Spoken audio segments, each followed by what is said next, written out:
감사합니다. 이렇게 박수를 열렬하게 오늘 아침에 드리고 온 저희 교회보다도 훨씬 많은 숫자니까 여러분 편안하게 계시면 될 것 같습니다.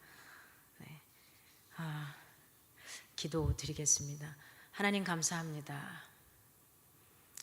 좀 전에 찬양한 찬양의 가사가 가슴을 울립니다.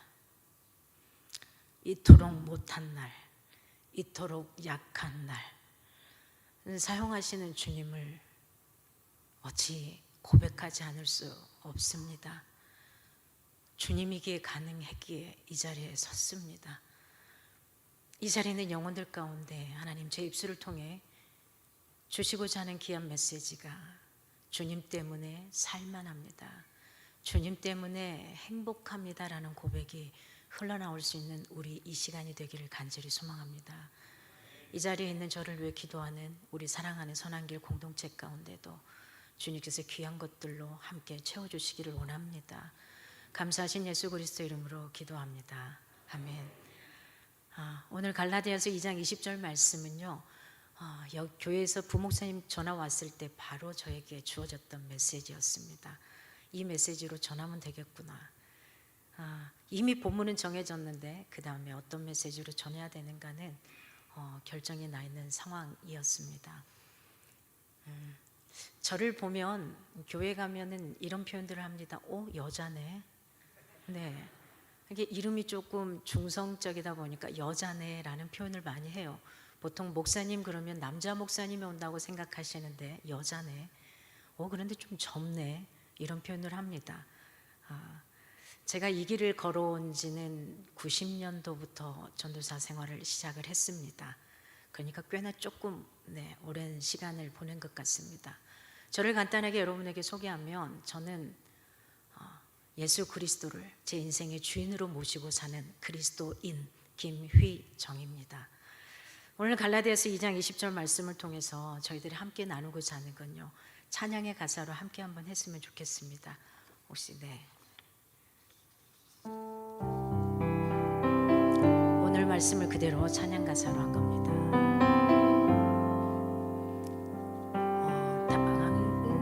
내가 그리스도와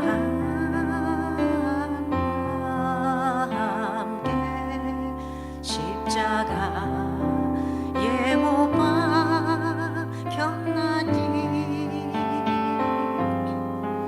그런즉 이제 내가 산 것 아니요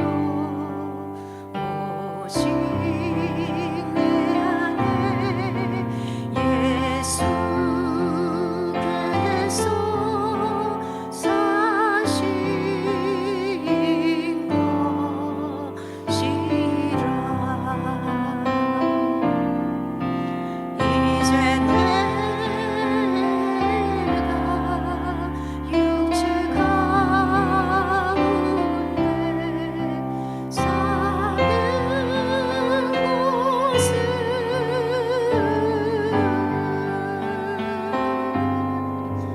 사랑하사 저기고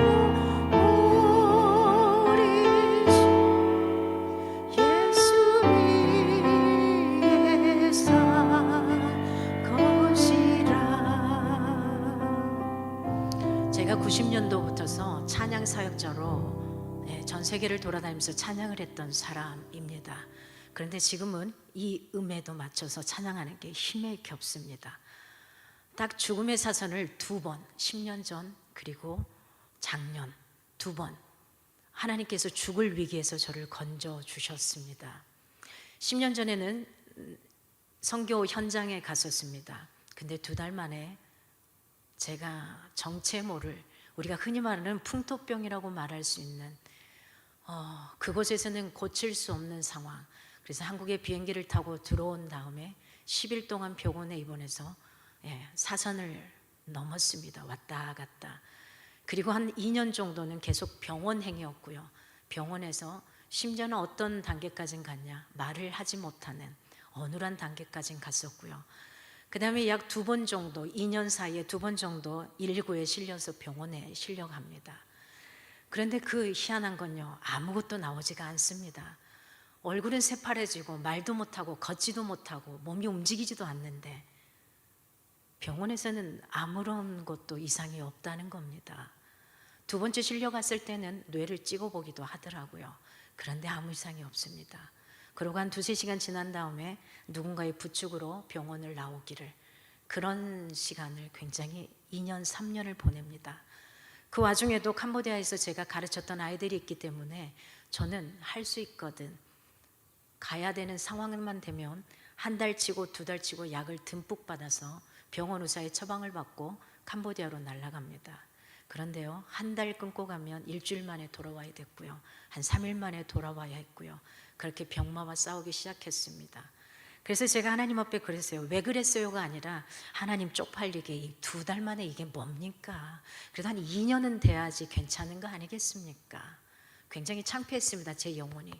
굉장히 건강한 사람이었고, 제가 어렸을 때 운동선수를 했기 때문에 건강한 사람이었고 건강을 챙기고 있는 사람인데 말도 안 되는 상황이 저에게 펼쳐지는 거였습니다.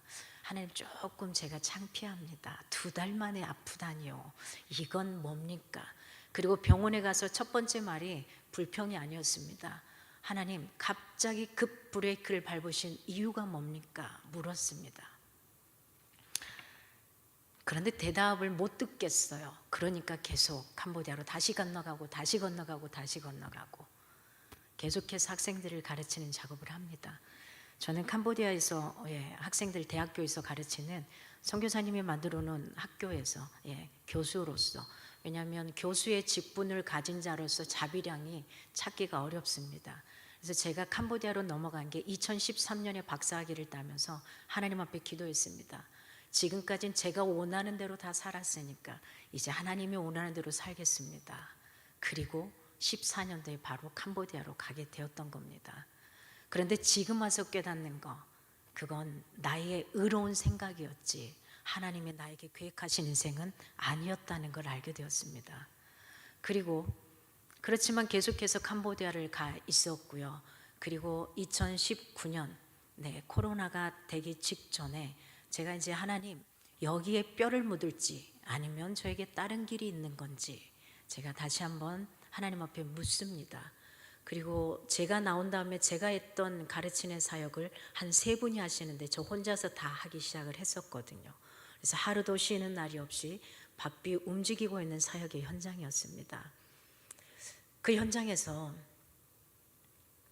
누군가가 뒤에 한 분이 강사로 오시겠다는 겁니다. 그래서 하나님, 이때입니다. 제가 나가서 제대로 한번 하나님 안식년을 갖고 오겠습니다. 그리고 2019년에 와서 그동안 이제 캄보디아에 있는 괜찮은 학생들을 이렇게 좀 복음을 전하고 하려면은 영어를 좀 잘하면 좋을 것 같아서 제가 필리핀으로 있던 차 팔고 모든 걸 팔아서 필리핀으로 어학연수를 떠났습니다. 19년에. 그런데 이게 웬일입니까? 공부를 조금 알만 하니까 우리나라에서 코로나가 터졌다고 합니다. 그래서 그 상황 가운데 놓여 있으면서 금방 끝나겠지 생각하면서 다 나가고 있는 그 상황을 나오지 않고 2020년 4월 달에 우리나라 최초로 외국에서 들어온 사람들 2주가 자가격리에 제가 들어갑니다. 왜냐하면 필리핀의 수도에 있었던 게 아니라 거기에서도 비행기, 국내 비행기를 타고 들어간 곳에 그냥 공부만 하기 위해서 갔기 때문에 그곳에 선교사님을 도우면서 공부하고 있는 상황이었습니다. 그때 그 순간 2주간 자가격리가 4월 달에 들어와서 고난주간을 그 안에서 보내고 부활절을 맞이합니다.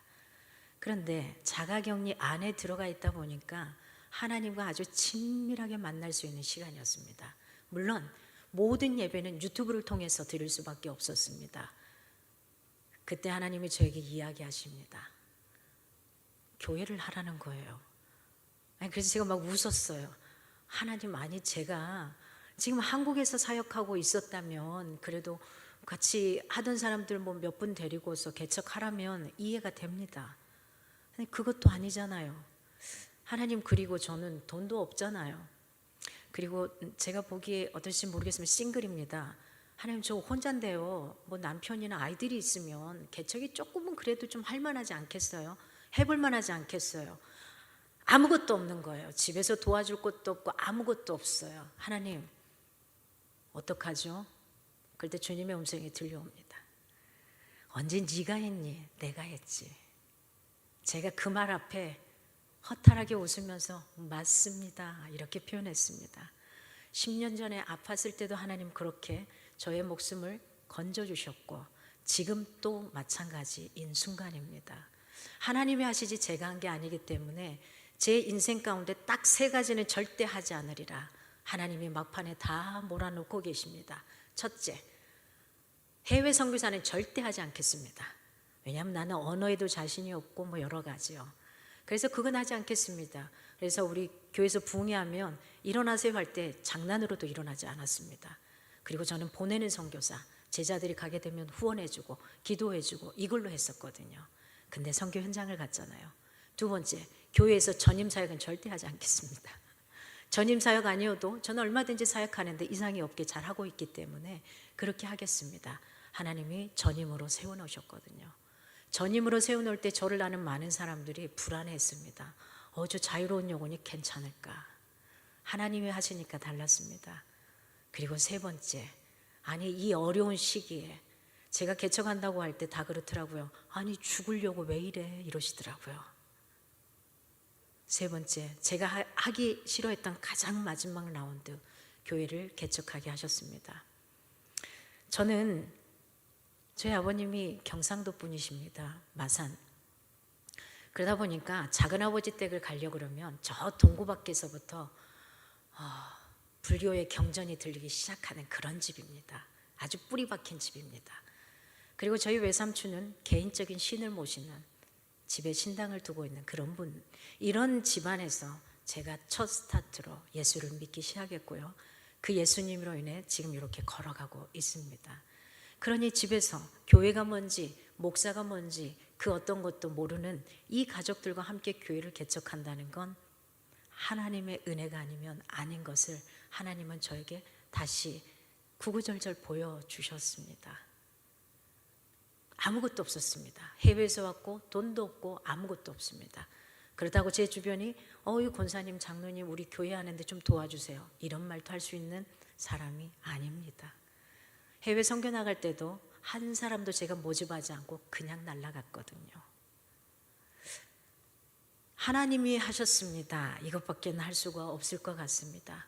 그리고 작년 한 해 하나님이 저를 마지막 순간에 구해주셨습니다. 제가 여기 귀 밑, 왼쪽 귀 밑부터 오른쪽 귀 밑까지 전체가 다 잘려서 8시간의 수술대 위에 올라갔습니다.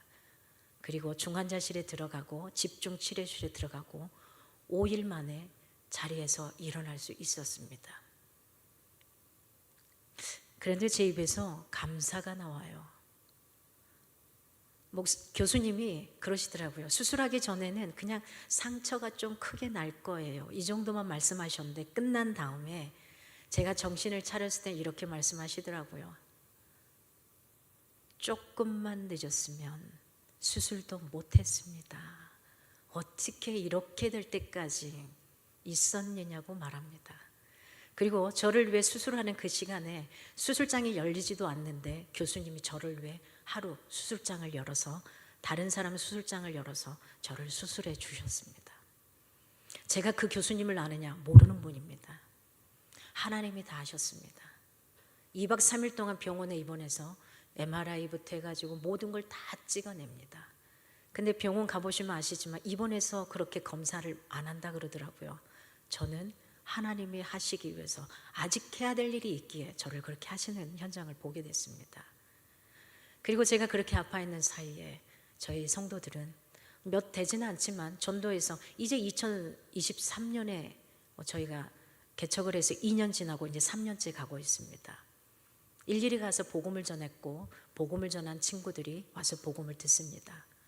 아침 9시에도 저는 1대1로 줌으로 예배를 드립니다. 그 친구가 더 이상 예배를 드릴 수 있는 시간이 없어서 1대1로 하나님 저에게 주신 건 바로 그겁니다. 이 영혼을 살리는 거예요.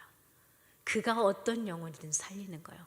예수를 전혀 모르던 그 친구가 2년 동안 기도하는데 오늘 아침 일부 예배 때 기도에 감동을 받았습니다. 기도가 어쩜 이렇게 멋지게 기존 성도보다 훨씬 더 담백하면서도 하나님께 제대로 드려주는지. 왜냐면요, 1년 예배드리고 2년째 예배드리는 시간에는 그 친구밖에 없으니까 기도를 시켰거든요. 그러니까 처음에는 어려운데 그 다음에 계속해서 올라가기 시작하더라고요. 그리고 그 친구가 첫째 딸을 전도해서 그 자리에 같이 앉혀서 예배를 드리고 있습니다. 저희는 그렇게 해가고 있습니다. 2년이 지나고 3년을 가는 사이에 매 해마다 유아 세례도 베풀었고, 전혀 믿지 않았던 영혼 세례도 베푸는 이런 시간들을 가졌습니다. 지금 말한 그 숫자가 답니다. 그렇게 해서 복음을 전해가고 있습니다. 그러면서 제가 하나님을 찬양하는 걸 너무너무 좋아하지만 내 톤이 두 톤이 낮아지고 할 수 없지만 내가 할 수 있는 범위로 최선을 다하자, 이런 생각을 갖게 됩니다. 우리 다시 한번 이 말씀 생각하면서 찬양 속에 들어갔으면 좋겠습니다. 제 목소리가 좀 이상하게 들리더라도 개의치 마시고 나와 하나님과의 사이 속에서 말씀으로 찬양을 드릴 수 있었으면 좋겠습니다. 그러면 오늘 이 시간 제가 전할 것은 다 끝난 게 아닌가 싶습니다. 내가 그리스도와 함께 십자가에 못 박혀 죽었나니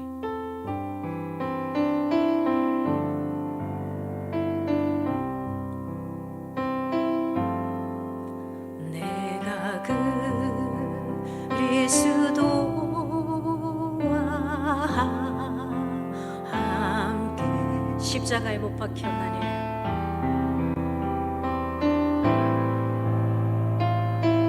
그런즉 이제 내가 산 것 아니요 그런즉 이제 내가 산 것 아니요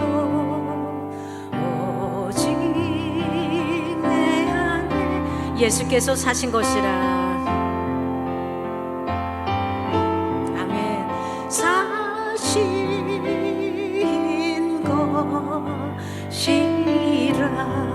처음부터 다시 한번 할까요? 내가 그리스도와 함께 십자가에 못 박혔나니. 이 시간 다 받기를 원합니다. 그런즉 이제 내가 산 건 아니요, 정말 그렇게 되기 원합니다.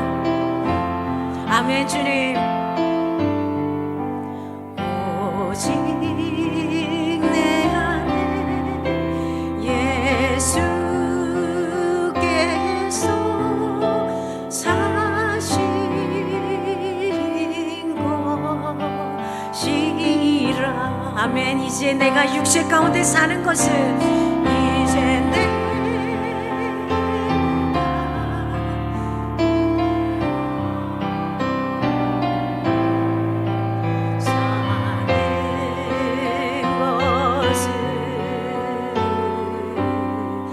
나를 사랑하사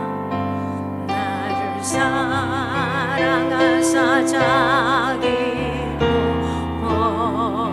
버리신 예수리의 사. 한 번 더 고백합시다. 이제 내가 육체 가운데 사는 것을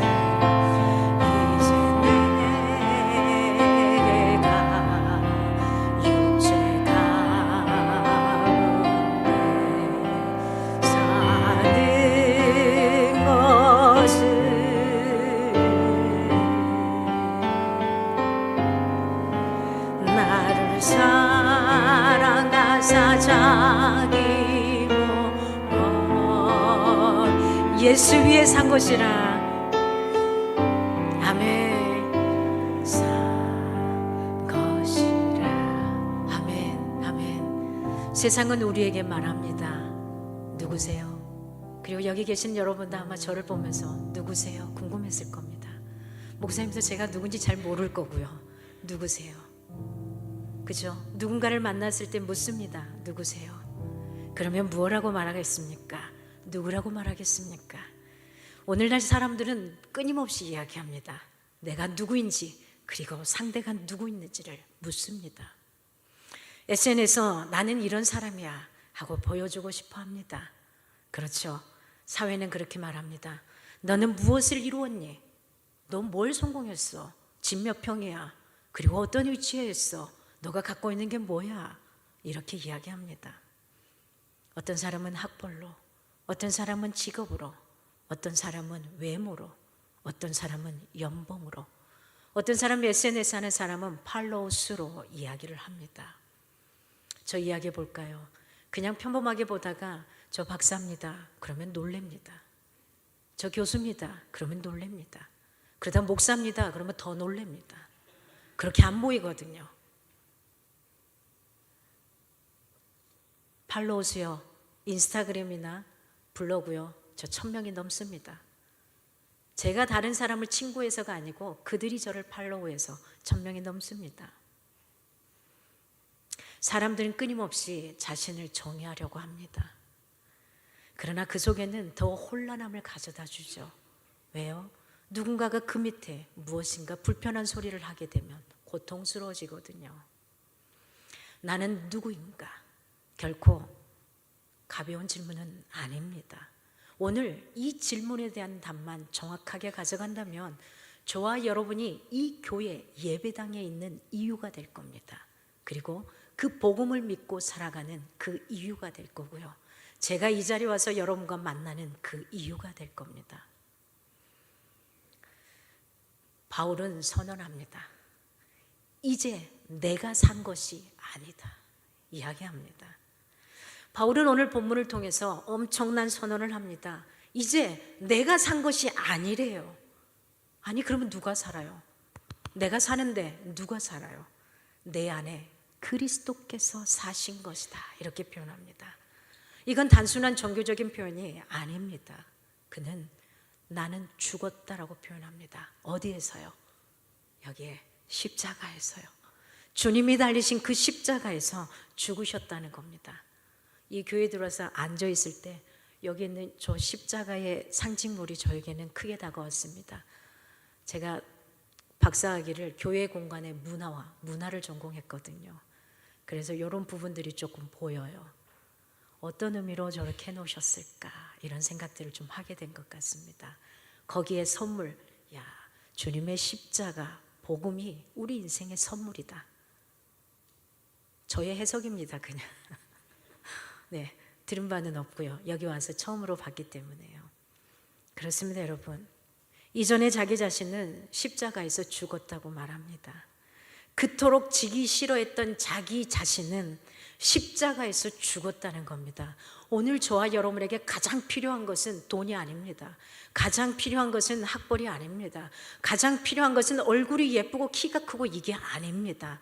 이 자리에 가득 있는 것이 아니라 이 자리에서 몇 번의 예배를 드리냐가 중요한 게 아니라 단 한 번이라도 이전의 나를 십자가에 함께 죽어내는 겁니다. 이제는 그리스도께서 사는 삶을 사는 거라고 사도 바울은 이야기합니다. 여러분 누구입니까? 이건 아이덴티티를 묻는 겁니다. 정체성을 묻는 겁니다. 이 정체성은 내가 스스로 만들어가는 것이 아니라 그리스도 안에서 새롭게 주어지는 겁니다. 이게 바로 정체성입니다. 내가 누구인가 하는 겁니다.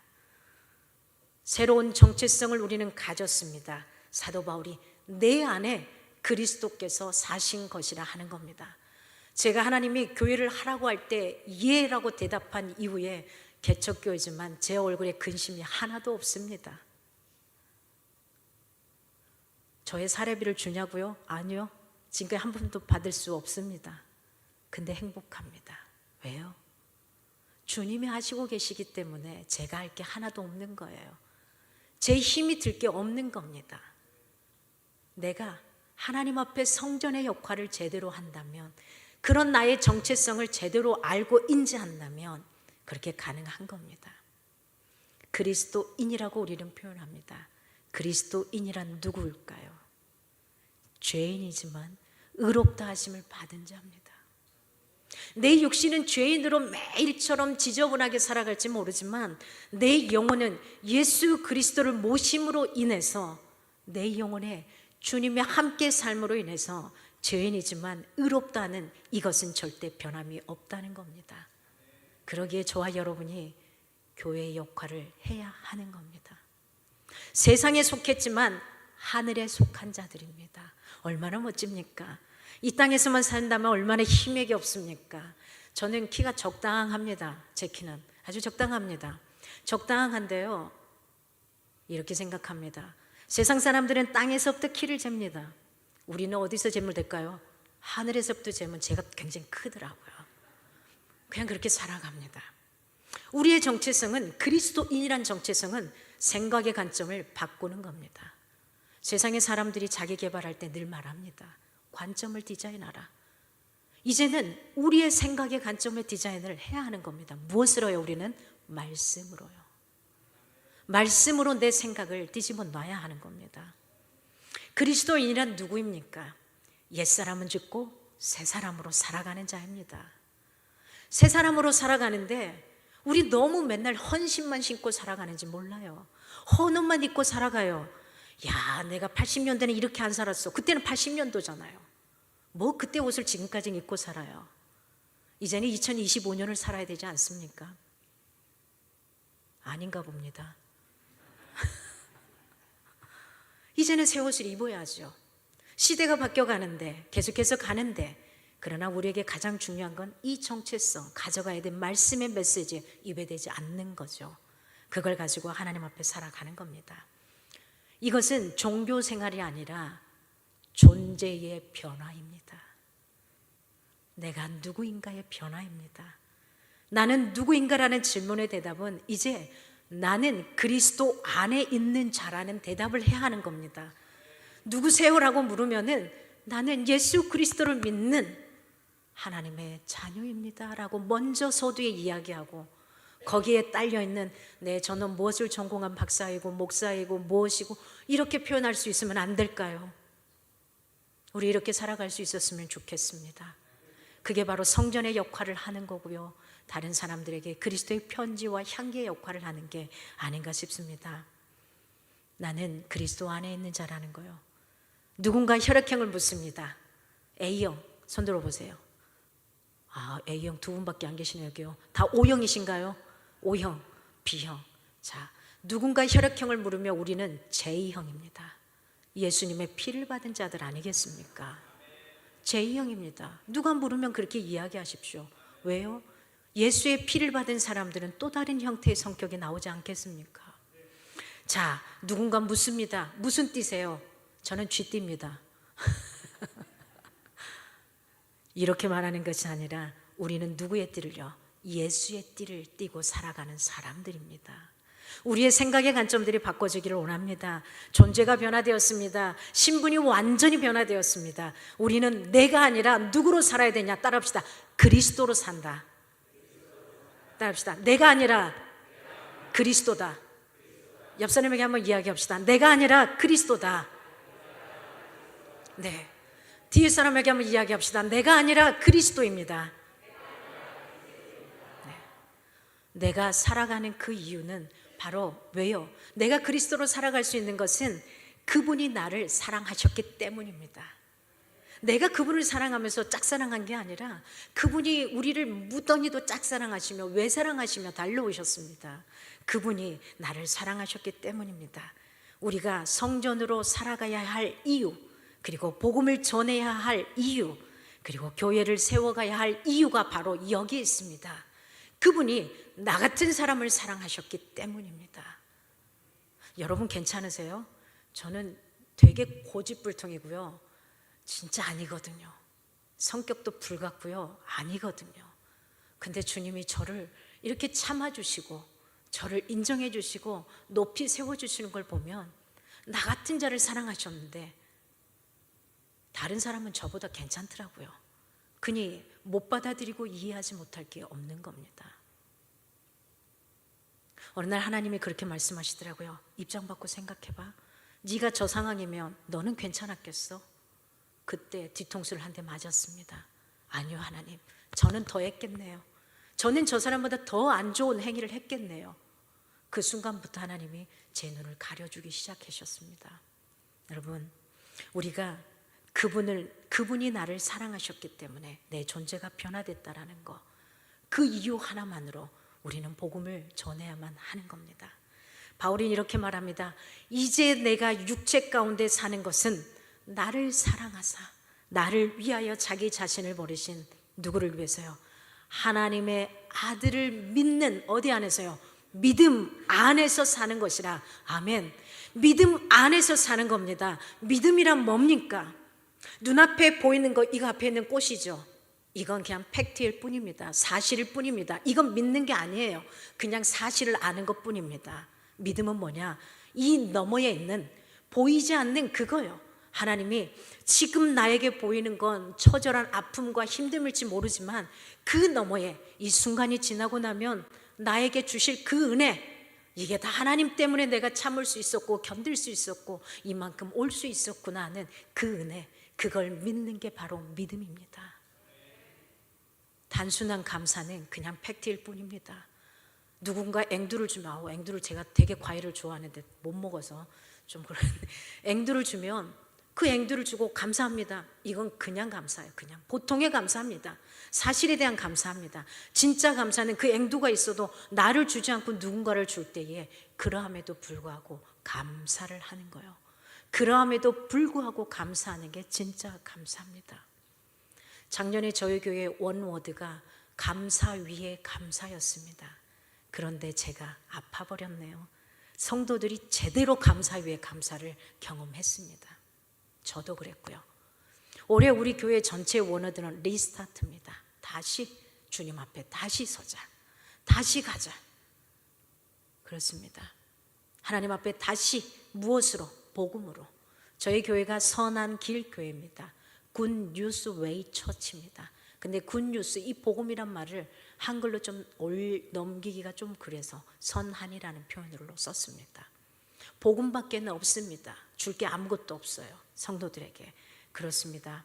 우리의 존재의 이유는 사랑받았기 때문입니다. 이 세상에 조건 없는 사랑이 있나요? 부모가 자식에게 조건 없이 다 줄 수 있나요? 못 주더라고요. 좀 세월 지나니까 내가 너를 어떻게 키웠는데 조건이 붙어요. 내가 너한테 얼마를 투자했는데 조건이 붙어요. 내가 너한테 어떻게 해줬는데 조건이 붙어요. 조건 없는 사랑은 이 땅에서는 힘든 것 같습니다. 하지만 조건 없이 저와 여러분을 사랑하시고 자신을 내어주신 분이 계십니다. 그분이 누구라고요? 예수 그리스도입니다. 그 아버지의 심정을 생각해 보셨습니까? 하나밖에 없는 아들을 사지로 몰아넣는 그 심정요. 마지막 겟세마네 동산에서 하나님, 할 수 있거든 이 잔을 내게서 멀리하면 안 됩니까? 아들이 이렇게 애절하게 웁니다. 그렇지만 그 아들은 그 아버지의 마음을 알아서 아니요, 내 뜻대로 말고 아버지의 뜻대로. 이 기도를 듣는 아버지의 심정을 혹시 깊이 묵상해 보신 적이 있으신지요? 그게 바로 조건 없는 사랑입니다. 그냥 내어주시는 거요. 그렇습니다. 바로 예수 그리스도입니다.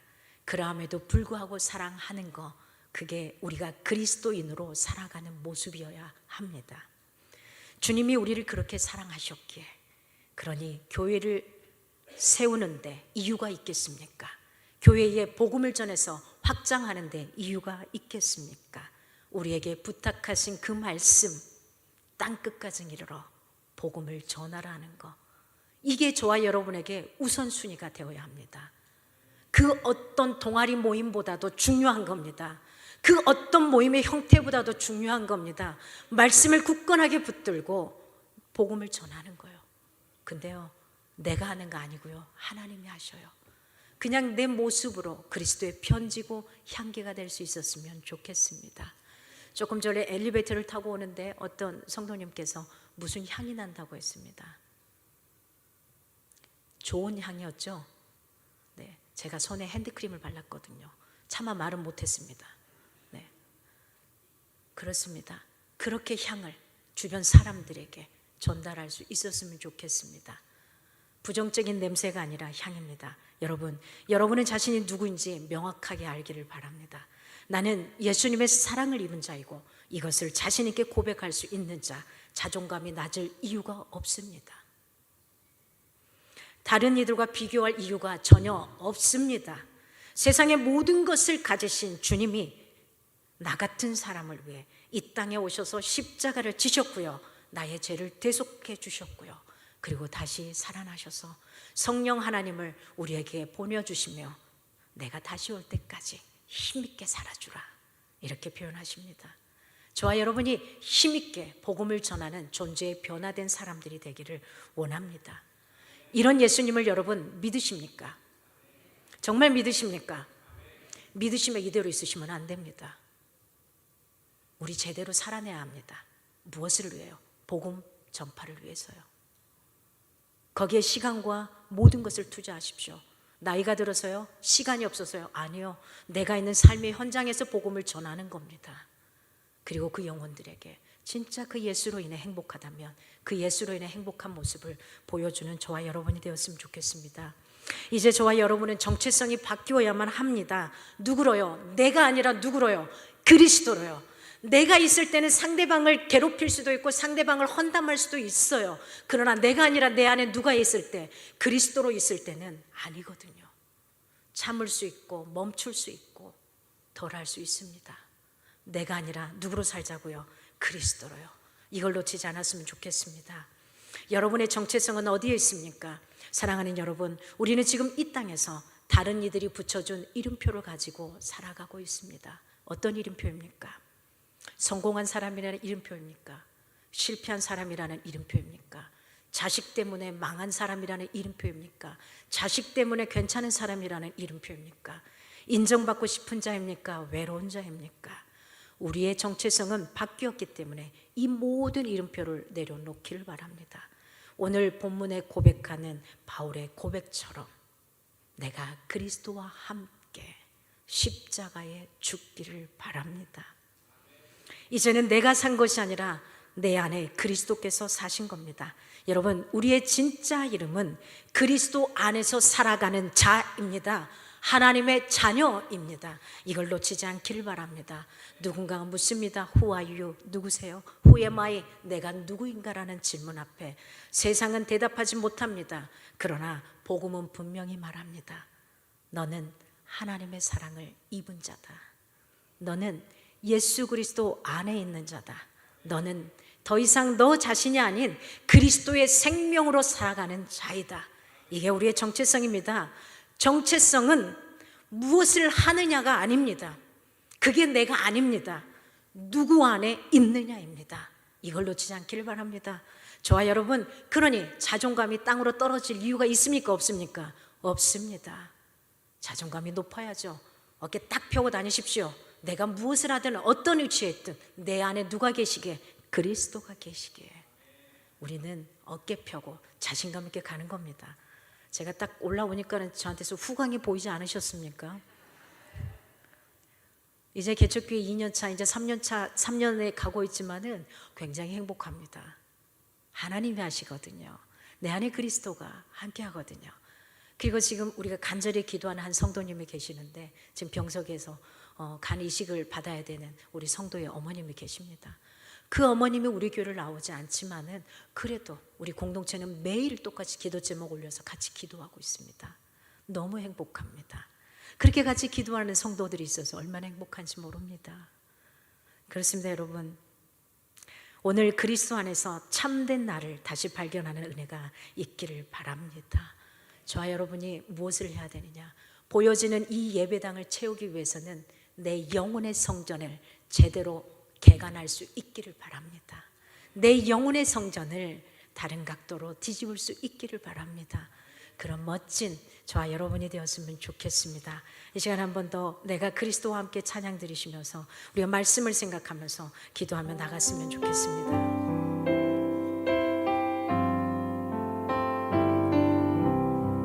내가 그리스도와 함께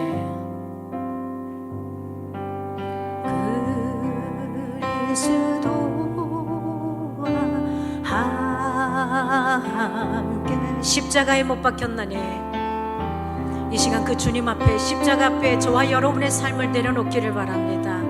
옛것을 그대로 가져가지 않기를 바랍니다. 그런즉 이제 내가 산 것이 아니요, 정말 이런 고백이 내 인생 가운데 매일매일 있어지기를 바랍니다.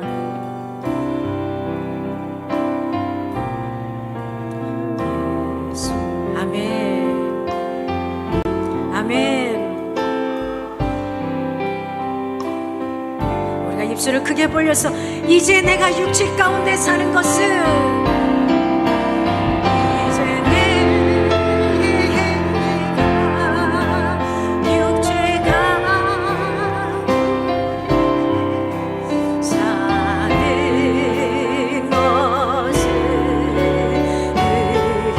나를 사랑하사 자기 몸 버리시 나를 사랑하사 자기 예수 위에 산 것이라. 예수 우리 음악 들으면서 이 시간 한 번쯤 앞에 기도합시다. 내가 아니라 그리스도로 살기 원합니다. 이 시간 기도하며 나갑니다. 하나님 감사합니다. 이 시간 가운데 우리의 영혼을 붙잡아 주시고 인도하여 주시옵소서. 주의 사랑 가운데 주의 능력 가운데 아버지의 사랑 가운데 주의 복음만이 우리의 삶 가운데 있어지기를 간절히 소망합니다. 하나님께서 온전히 붙들어 주시기 원합니다. 이 자리에 있는 심령들 한 명 한 명을 기억하여 주시고 하나님의 뜨거운 심령 가운데 함께 해주시기 원합니다.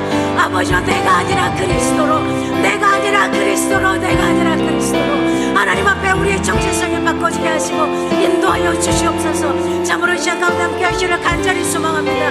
내 하나님께 온전히 맡겨드립니다. 아버지께 온전히 맡겨드립니다. 아버지께 맡겨드립니다.